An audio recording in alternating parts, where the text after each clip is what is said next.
주제가 위기의 이민교회 우선순위입니다. 그래서 세 가지로 나누어서 이민교회는 무엇인가, 그 다음에 왜 위기인가, 그리고 어떤 것이 여기에 우선순위로 자리를 잡아야 할 것인가, 이렇게 세 가지로 나눠서 좀 설명을 드리도록 하겠습니다. 아무래도 이민교회에 대한 내용이다 보니까 우리 정민철 목사님도 함께 고민을 하시고, 또 허범기 목사님도 함께 고민하셨고, 그리고 우리 마음에 있는 그러한 이 고민을 함께 소망을 가지고 함께 나눴습니다. 좀 중복되는 일이더라도 여러분들 양해를 하고 들으시면 좋겠습니다. 먼저 이민교회를 생각할 때 1903년에서 1965년을 생각을 해보았습니다. 하와이 사탕수수 농장 이주죠. 고국에 대한 향수가 있습니다. 고국의 이슈가 이민자들의 이슈였습니다. 그러다 보니까 일제치하에 해외 독립운동의 본부 역할을 이민교회가 했었습니다. 그리고 해방 이후에는 공산화의 위협에서 조국을 지키는 일을, 협조하는 일을 해왔습니다. 두 번째, 1965년에서 2000년을 이렇게 나누어 보았습니다. 이것은 어떤 학자가 나눈 것이 아니라 이민 생활을 하면서 37년째 이민 생활을 하면서 제가 경험하고 느낀 내용들을 이렇게 한번 나누어 본 것입니다. 1965년에 중요한 일이 있습니다. 케네디 대통령이 인종별 이민 포로제를 폐지를 합니다. 이민 포로제 폐지라고 하는 것은 이 유럽에 있는 사람들은 포로를 많이 주고 아시아나 중남미나 이런 데는 줄이는 것, 이것을 평등하게 하기 위해서 포로제를 폐지를 합니다. 그때부터 한인들 이민이 많이 늘어나게 되었고요. 1980년대, 1990년대 미국 이민의 절정기라고 우리가 볼 수가 있습니다. 미국 이민의 절정기였던 이유, 그리고 그 관심이 무엇입니까? 아무래도 아메리칸 드림이라고 하는 말을 그 당시에 많이 사용했습니다. 한국보다가 경제적인 안정, 그리고 한국보다가 나은 자녀 교육의 환경, 이런 것을 우리는 아메리칸 드림이라고 하는 드림을 가지고 미국 땅에 오게 되었습니다. 그런데 그 중심 역할을 한 것이 바로 이민교회였습니다. 이민교회가 모든 이민자들에게 모든 삶의 센터가 되는 역할을 해주었습니다. 그 당시가 가장 우리 이민교회에서 교회 개척이 활발하게 이루어졌던 때였습니다. 그리고 교회가 급성장했던 시기였죠. 자, 그렇다면 이제 위기라고 하는 것을 생각을 해보겠습니다. 어쩌면 2001년부터 지금까지 계속 위기 상황이 계속되고 있지 않나 생각을 해요. 제가 이 위기를 생각을 하면서 경험했던 한 세 가지 이야기를 여러분들과 함께 나눕니다. 제가 처음 1982년에 이민 와서 제가 섬겼던 교회는 퀸즈의 자메이카 애비뉴에 있는 백인 교회였습니다. 화강암으로 아주 멋지게 지은 교회였습니다. 그런데 거기는 매년 크리스마스가 되면 핸델의 메시아를 연주를 했습니다. 그러나 많은 젊은이들이 교회를 빠져나가고 연세 드신 분들만 남아 있었습니다. 우리는 젊은 층이 많았습니다. 그래서 초청을 받았습니다. 함께 메시아 공연을 하자고. 그렇게 해서 이민 오자마자 이렇게 미국 교회 성도들과 함께 크리스마스 때 메시아 공연을 한 경험이 있습니다. 연습을 할 때 어떤 한 할아버지가 제 손을 잡고 눈물을 흘리면서 얘기를 한 건 아직도 못 잊고 있습니다. 우리가 젊었을 때 열심히 노력해서 우리의 기도와 눈물과 땀으로 이 교회를 세웠습니다. 그분이 하시는 말씀이 We are decreasing, you are increasing. 우리는 지금 쇠퇴하고 있습니다. 여러분들은 지금 성장하고 있습니다. 그 눈물의 의미를 저는 아직도 잊을 수가 없어요. 두 번째 얘기입니다. 제가 목회를 하던 교회는 한때 오클랜드 가든에 있는 유대인 회당을 빌려서 예배를 드렸습니다. 유대인 회당을 빌려서 예배를 드리면서 자녀 교육 세미나 시간에 바로 강사를 구하고 뭐 있냐, 여기 유대인 랍비가 있는데, 유대인들은 전 세계 인구의 0.2%지만은 그러나 노벨상은 22%를 차지하는데 한번 우리 그런 관심을 가지고 자녀 자녀교육 세미나를 인도해달라고 요청을 했습니다. 그런데 그 랍비가 저의 기대와는 전혀 다른 방향의 자녀교육 세미나를 이끌었습니다.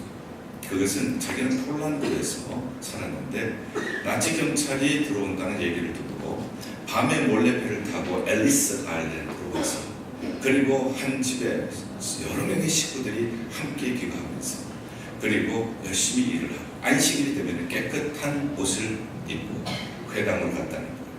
자기 지금 보니까 여러분들이 지금 그것을 하고 있다는 거예요. 주일날이 되면은 여러분들이 자녀들과 깨끗한 옷을 입고 손에 손을 잡고 교회로 오는 모습을 보면서 여러분들 다른 것 할 거 없습니다. 지금처럼만 하십시오. 그것이 그 랍비의 자녀교육 세미나의 주제였습니다. 조금 실망스러웠습니다. 왜냐하면 저희가 기대했던 내용이 아니었기에. 그러나 지금 생각해 보면은 그분은 유대인 회당이 개신교회에 함께 건물을 쓰도록 빌려줄 이유가 없습니다. 재정적인 이유가 아니고서는 빌려줄 이유가 없습니다. 그렇다면 젊은 층들이 다 빠져나갔다는 거예요. 회당에서도 젊은 층들을 잃어버렸다는 얘기입니다. 2005년에 저희가 지금 있는 힉스빌에 있는 교회를 사서 옮겨왔습니다. 루터란 교회였습니다. 이상하게 저희가 사서 들어왔는데 자꾸 백인들이 와요. 왜 오시느냐고, 어쩐 일로 오셨냐고 물어봤어요. 여기에 있었던 전의 교인들이었다고 얘기를 합니다.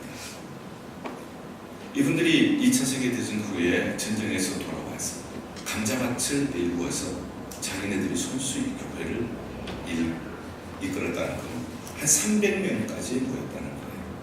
그러나 세월이 지나면서 점점 젊은 층들을 잃어버리고 경제력이 없는 노인들만 20-30명 남겨놓습니다. 루터란 처치 헤드쿼터에서는 이것을 팔아서 다른 목적을 위하여서 사용하겠다고 얘기를 합니다. 그리고 이분들을 주변에 있는 교회로 흩게 되었어요. 그런데 이분들이 루터란 헤드쿼터에서 커머셜 밸류로 상업적인 용도로 팔려고 했을 때 흩어진 사람들이 정규적으로 모여서 기도를 했습니다. 전쟁에서 돌아와서 복음의 센터로 이것을 지었는데 상업적인 용도로 팔리지 않게 해달라고 그렇게 지속적으로 기도를 해달라고 저희가 그래서 사서 들어왔을 때 한인 교회가 사서 들어왔다는 얘기를 듣고 너무 기뻐서 고마워서 자기 기도가 응답되었다고 찾아온 것이었어요. 그러면서 저의 손을 꼭 잡고 하는 얘기가 있었습니다. 우리는 하지 못했습니다. 그러나 당신의 교회는 이 건물이 끝까지 상업용이 아니라 복음의 센터로 유지하게 해주십시오. 제가 그렇게 꼭 하겠다고 약속을 했습니다. 이민교회 위기. 제가 처음 이민 와서 근처 자메이카에 있었던 그 백인 교회, 그리고 오클랜드 주이시 센터, 그리고 지금 저희가 머물고 있는 이 교회, 전에 루터란 교회였던 이 교회, 지금 그 위기가 지금 한인 교회에 오고 있는 것인가? 이것이 저에게는 큰 질문이었고 또는 도전이었습니다. 왜 이렇게 되었는가? 몇 가지로 좀 생각을 해보았습니다. 2000년 이후에 도시 외곽에 있었던 메가몰들, 대형 상권들이 도시 안으로 들어왔습니다. 처음 이민을 와서 소자본으로 스몰 비즈니스를 경영하던 우리 한인들에게서는 많은 이 시장을 가져오게 된 이유 중에 하나이기도 합니다. 코스코, BJ 클럽, 스테이플스, 홈디포, 아울렛 몰, 이 전부 가까이에 다 들어와 있습니다. 과거에는 신방을 가면은 생선가게, 야채가게, 델리가게, 세탁소, 그리고 봉제, 스테이셔너리 하는 문방, 그리고 하드웨어 스토어, 작은 스몰 비즈니스 신방을 많이 했었습니다. 지금 신방 할 데가 없습니다. 거의 큰데 다 흡수하게 되었죠. 그러다 보니까 이 스몰 비즈니스를 하는 상권이 굉장히 위축이 되었습니다. 그리고 점점 갈수록 다른 소수민족이 들어오면서 경쟁의 심화를 겪게 되어집니다. 그와 함께 한국의 경제 성장이 많이 발전했습니다. 그래서 이민의 정책, 한국에서 미국에 가면은 고생한다고 하는 이야기는 이제는 보편적인 이야기가 되었습니다. 고생해도 얻는 것이 있었는데 이제는 고생해서 얻는 것이 없다는 그러한 관점이 생기게 된 것이죠. 이민의 정책 및 오히려 역이민 현상이 나타나고 있습니다. 그리고 이민교회 개척 당시 그리고 활성화 시기에 헌신했던 분들 노령화되어지고 많은 분들이 지금 은퇴를 하셨습니다. 그런데 이 세들은 모 교회로부터 지금 탈출을 하고 있습니다. 그래서 이런 것을 silent exodus라고 조용한 탈출이라 출애굽이라 이렇게 얘기를 합니다. 누가 뭐라 그래도 지금 90% 된다. 고등학교를 졸업하고 모교회로 돌아오지 않는 비율이 90%가 된다는 통계는 한두 군데서 나온 통계가 아닙니다. 어디로 갔나? 봤어요. 왜냐하면 저는 20대 중반에 이민을 와서 바로 신학부를 가고 그리고 유년주일학교 전도사, 중고등부 전도사, 청년부 전도사 그리고 담임목회 이렇게 쭉 해왔기 때문에 제가 가르쳤던 아이들 많은 아이들이 교회를 다녔습니다. 한 번은 너무 충격을 받았습니다. 마라탕을 가는데 학생회 회장이었던 아이를 만났어요. 너무 반가웠습니다. 그래 요즘 어느 교회 나가니? 지금 교회 안 나가요. 저는 제가 잘못한 것처럼 느껴진 거예요.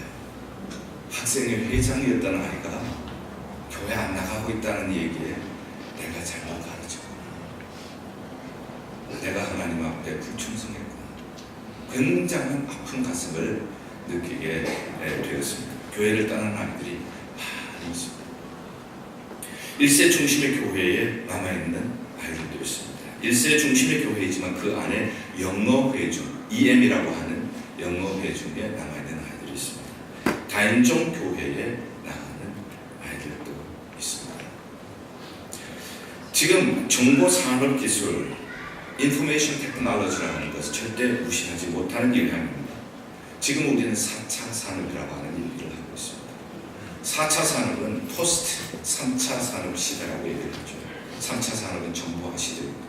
그러나 지금 이 모든 정보가 융합되어집니다. 연결이 되어지고 융합이 되어집니다. 과거에는 따로따로 하던 것이 제조가 따로, 그 다음에 마케팅을 따로 하고, 그 다음에 판매가 따로 이렇게 각각 따로 있던 것이 이제는 다 융합이 되어서 연결이 되어서 하나가 되어집니다. 그래서 생산 코스트를 줄이게 되어집니다. 그리고 지금 나온 것에 대한 물건에 대한 인터넷으로 바로바로 피드백을 받습니다. 그리고 그것을 가지고 제품을 만드는데 그 아이디어를 집어넣습니다. 제품의 다양화가 이루어집니다. 4차 산업의 특징, 융합성과 다양성입니다. 굉장히 빠른 속도로 이것이 추진되고 있습니다. 한 분야에만 머물지 않습니다. 계속해서 끊임없이 새로운 가치를 창출하고 있습니다. 여기에 이제는 AI라고 하는 인공지능의 역할이 엄청난 이 영향으로 찾아오게 될 거예요. 사람들이 해야 할 일을 로봇이 할 때가 지금 되어가고 있다는 것입니다. 한 예로 자율주행 자동차는 과거에는 자동차는 사람이 모는 걸로만 생각했는데 이제는 그냥 자기 혼자 이 테크놀로지를 가지고 갈 수 있는 이런 시대가 되었다는 것입니다. 4차 산업 여기에 대해서 지금 많은 선진국들이 여기에 총력을 기울이고 있습니다. 여기에 우리 학생들이 대학을 다니고 있습니다. 이것을 보고 이것을 배우고 있어요. 그러면 이런 시대 속에 살고 있는 우리 자녀들에게 교회는 어떻게 보여질까 생각을 해봤습니다. 교회는 지루하다. 시대에 뒤떨어진다. 교회는 답답하다. 교회는 일방적으로 말하면 수동적으로 들어야 합니다.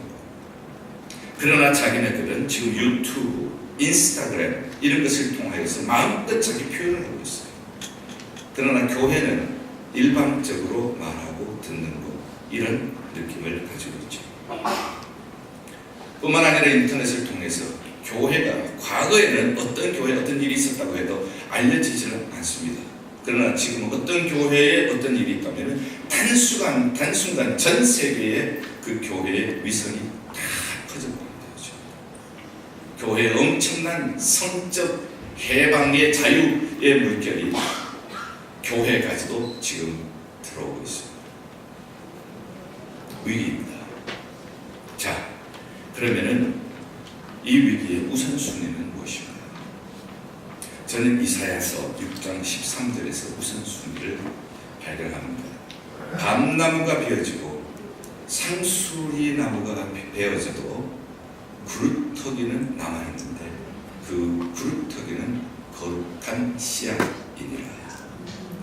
아무리 밤나무가 베어지고 아무리 상수리나무가 베어져도 아무리 이민이 끊어지고 아무리 여기민이 생기고 아무리 우리 이세들이 조용한 출애굽을 할지라도 그러나 여전히 하나님의 교회는 구루터기가 남아있는 줄 믿습니다. 거룩한 씨앗이 남아있는 줄 믿습니다. 이 거룩한 씨앗은 메시아 예수 그리스도이십니다. 교회는 예수 그리스도께서 거룩한 씨앗입니다. 저는 빌립보 2장 5절 말씀, 예수님께서는 하나님과 동등됨을 취하지 않으시고 하늘의 그 영광스러운 자리를 비우셨어요. 그리고 이 땅에 오셨습니다. 낮고 찬한 곳에 태어나셨습니다. 가난하고 병든 자, 그리고 버림받은 자, 죄인들 만나주시고 저들에게 하나님의 나라를 가르쳐 주셨습니다. 지금 1세와 2세 어디에서 만날 것입니다. 거룩한 씨앗인 예수 그리스도 안에서 우리가 만날 때 거기에 다 나무가 피어져도 구루터기에서 새로운 나무가 나는 것처럼 지금 모든 것들이 우리에게 희망을 빼앗아간다고 할지라도 거룩한 씨앗인 예수 그리스도 안에서 1세와 2세가 만나지게 되어질 때에 거기에서 새로운 나무가 솟아나고 자라게 될 줄 믿습니다. 예수님이 비우셨던 것처럼, 예수님이 편안한 자리를 비우셨던 것처럼 비워야 합니다. 저는 그것을 센터 중심에서 비운다고 해서 디센터링이라고 하는 용어를 씁니다. 그리고 우리는 예수님이 비우시고 난 다음에 하늘 보좌를 비우시고 십자가라고 하는 하나님의 뜻에 다시 순종하신 것처럼 우리가 리센터링이 다시 센터로 우리가 들어와서 거기에서 만날 때에 그때에 새로운 이민교회에 하나님이 축복하시는 나무가 자라게 될 줄 믿습니다. 무엇을 비울 것인가? 우리는 체면문화, 이것을 비워야 한다고 제가 정리해 보았어요. 권위주의 버려야 한다고 생각했고요. 자존심과 고집, 이것을 버려야 한다고 생각했습니다. 왜냐하면 복음과 맞지 않기 때문인 것입니다. 예수님은 체면 문화의 산물이 아니셨습니다. 우리를 구원하시기 위해서 벌거벗은 몸으로 십자가를 지시고 모욕과 수치를 당하셨어요. 우리를 살리기 위해서는 그렇게 체면을 보셨다면 우리는 아마 구원받지 못했을 것입니다. 우리를 살리시기 위하여서 주님은 체면을 버리셨습니다. 권위를 버리셨어요. 자존심을 버리셨습니다. 고집을 버리셨습니다. 심지어는 우리가 아메리칸 드림, 얼마나 많이 버는가, 얼마나 높이 올라갈 것인가, 그것이 우리가 아메리칸 드림이었다고 하면 아메리칸 드림도 버려요. 우리는 이 꿈을 이루기 위해서 서로 경쟁했어야 했습니다. 서로 싸워야 했습니다. 그러나 이 경쟁심도 버려야 합니다. 그러면 무엇을 리센터링 할 것인가? 하나님께서는 우리 한국 사람들에게 주신 특별한 은혜가 있습니다. 저는 조금 전에 우리 유상년 목사님 소개해 주신 것처럼 해외 한인 장로회 총회장을 지내면서 총회장의 업무 중에 하나는 전 세계에 흩어져 있는 노회들을 방문하는 것입니다. 그 순방을 하면서 볼 때에 제가 느꼈던 것이 있습니다. 전 세계에서 한국 교회만은 하나님의 말씀을 존중히 여기는 것을 보았습니다. 하나님의 말씀의 권위를 잃어버리면은 그때는 교회도 무너지는 것이에요. 유럽이 제일 먼저 무너졌던 것이 하나님의 말씀에 대한 권위가 무너지면서 유럽이 무너진 것입니다. 그것이 지금 미국으로 점점 퍼지고 있고 지금 한국에도 지금 이 물결이 들어오고 있어요.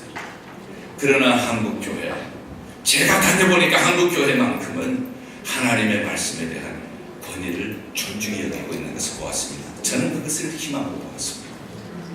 한국 교회만큼은 예수님이 길이요 진리요 생명이신 것을 여전히 우리는 믿고 따르고 있습니다. 한국 교회만큼은 남자와 여자가 함께 결혼해서 생육하고 번성하고 충만하고 하나님 주신 사명 감당한다는 창조의 질서를 그대로 순종하고 있는 교회가 바로 한국 교회라는 것을 보았어요. 새벽마다 엎드려 기도하고 기도가 우리의 생명인 줄 알고 그렇게 살아가는 민족은 한국 교회만큼 이런 민족이 기도하는 민족을 제가 못 봤어요. 한국 교회 헌신의 열정이 있습니다.